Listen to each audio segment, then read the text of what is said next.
Hello friends, जय जगन्नाथ। मुझे आज गोलाप गछ विषय किसी कहबी। ये जो गोलाप गछ मु नर्सरी आनी से गछ को आम कौन करुचे ना ताकू सेमती पोति दौचे। सेमती पोतिले कौन हम ना किछि दिन गलापर मास 2 मास 3 मास गलापर से माटी जो केलुआ माटी दौरान चिकटिया माटी से गछ मरीज।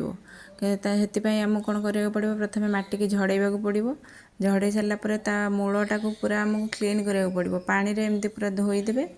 धोईदेले ता मूलटारू पूरा माटी सब छाड़ीज। आम ताको कौन करवा ना कि खत बाली माटी मिसेकी माने जो मिक्स खत तैयारी करथिबा माटी गछपाई ता देहरे आम ताको पोतिबा।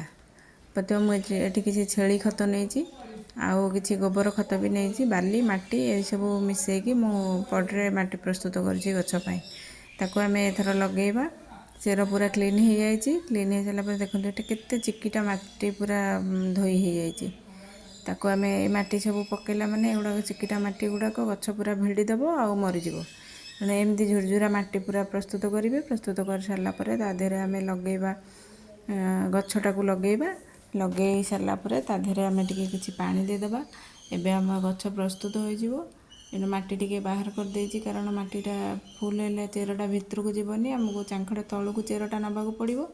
से आमको टिके माटी बाहर करके तादेहरे गछटा पोतिकी पुणी से माटी की देदेले आम गछ फिलअप हो। यही भाव में मु गछ लगे। आपण मैंने जदि आणुचंती लगातु। रही जय जगन्नाथ।